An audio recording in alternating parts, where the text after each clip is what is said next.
రెండున్నర దశాబ్దాలు ఉద్యమాలలో పాల్గొని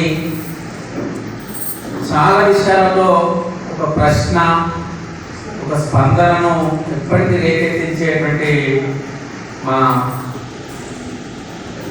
ఉద్యమ సహచరురాలు అంజనీదేవి మేడం గారు ఈ మనసెంతో సున్నితమైనటువంటి పుస్తకాన్ని రాయడం చాలా అభినందనీయం.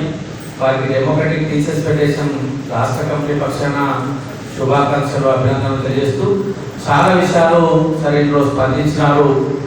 వాళ్ళ కవులు ఒక ప్రజానుకూల పాత్ర పోషించాల్సినటువంటి పరిస్థితి మన ముందుంది. వాళ్ళ ఒక ప్రజాస్వామిక వ్యవస్థ, ఒక ప్రకటిత రాజ్యాంగ విలువలు, ప్రజల సామాజిక జీవనాలన్నీ కూడా ఈ కలుషిత రాజకీయ వ్యవస్థ ద్వారా సంక్షుభితమవుతున్నటువంటి సందర్భాల్లో చాలా ప్లాట్స్, చాలా అంశాలు, చాలా వస్తువులు వాళ్ళకు తెల్లంటే దొరుకుతూ ఉంటాయి.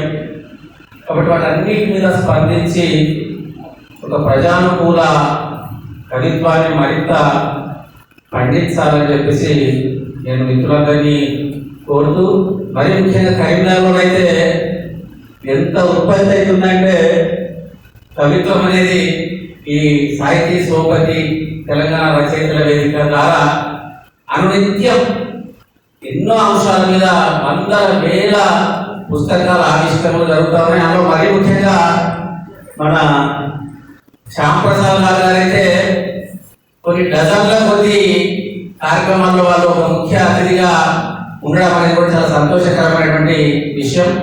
కాబట్టి వాళ్ళ కరీంనగర్లో చాలా ప్రపంచ ప్రఖ్యాతి గాంచినటువంటి ఒక ప్రజా కవులుగా ఇవాళ నల్మెల భాస్కర్ సార్ కానివ్వండి, జూకంటి జగన్నాథన్ గారు కానివ్వండి, అన్నవరం దేవేందర్ గారు కానివ్వండి, గాజు నాగభూషణం గారు, చాలా మంది పేర్లు చెప్పుకోకపోతే చాలా ఉన్నాయి.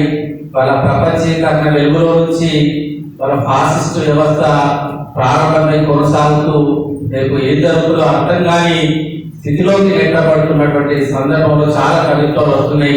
మరిన్ని కవిత్వాలు కరీంనగర్ జిల్లా నుంచి రావాలని, అందులో మరి కరీంనగర్ రచయిత కానీ అంజనీ గారు కూడా ఆ కవిత్వాన్ని ఉత్పత్తి చేయాలని కోరుతూ వారికి అభినందనలు, ధన్యవాదాలు. Thank you.